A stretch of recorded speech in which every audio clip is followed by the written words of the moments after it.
Explosive new information today about the extent of Vladimir Putin's personal involvement in the presidential election hack. The Washington Post reporting that President Obama approved planting digital bombs in Russia's infrastructure that the U.S. could detonate if tensions with Russia escalated. We had some of this reporting ourselves on MSNBC and NBC News. And joining me now is California Congressman Eric Swalwell, who serves on the House Intelligence and Judiciary Committees. Congressman, first of all, this reporting, if we had these abilities, why haven't we used these cyber tools against Russia to retaliate?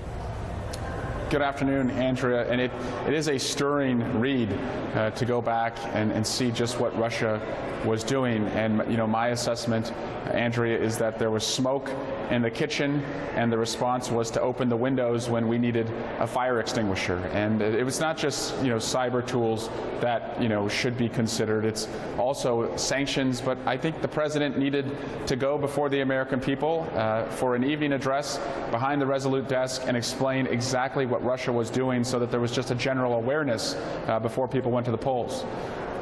And the explanation is that they didn't want to politicize this. Is it basically that they thought Hillary Clinton was going to win, so why raise all of these issues when you had Donald Trump claiming that the election was rigged already?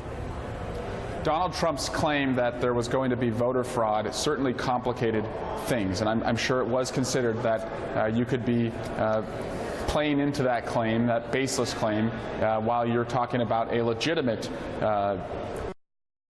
to interfere in the election. You know, I don't doubt that they worked and toiled away to do everything they could to address this, but it certainly was not enough, and I think if we could do it all over again, it would look night and day different. Now, the president tweeted out yesterday that he does not have tapes. Is that good enough? Does that answer the questions that your committee has raised?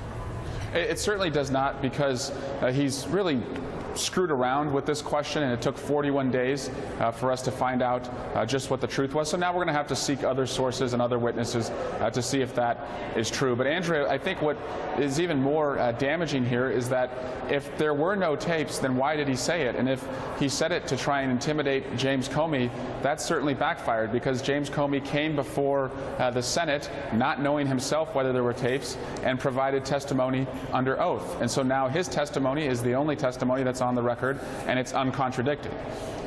Well, apparently Mike Conaway, who is taking this on as the counterpart to Adam Schiff, the Republican who replaced, as you know very well, Devin Nunes on this, is saying that he wants some affirmation from the White House that there are no tapes, that a tweet is not good enough. A tweet certainly is not good enough. We gave a deadline for today, and you know, we hopefully will have a declaration. And you know, individuals may have to be, you know, called in. I would like to see, at least on the Judiciary Committee, individuals to be called in and talk about this as well. And what's the next step for your committee? You've got the president now again in an interview that aired today questioning the independence of Robert Mueller, saying that he's hired a bunch of lawyers who are Clinton supporters. Yeah, the president would be well served, Andrea, to really get out of the way. Every time he has put himself into this investigation, it has just disrupted it. And so we want Robert Mueller's investigation to an honest one that makes progress with the resources they need. We want the House investigation to proceed so we can report back to the American people.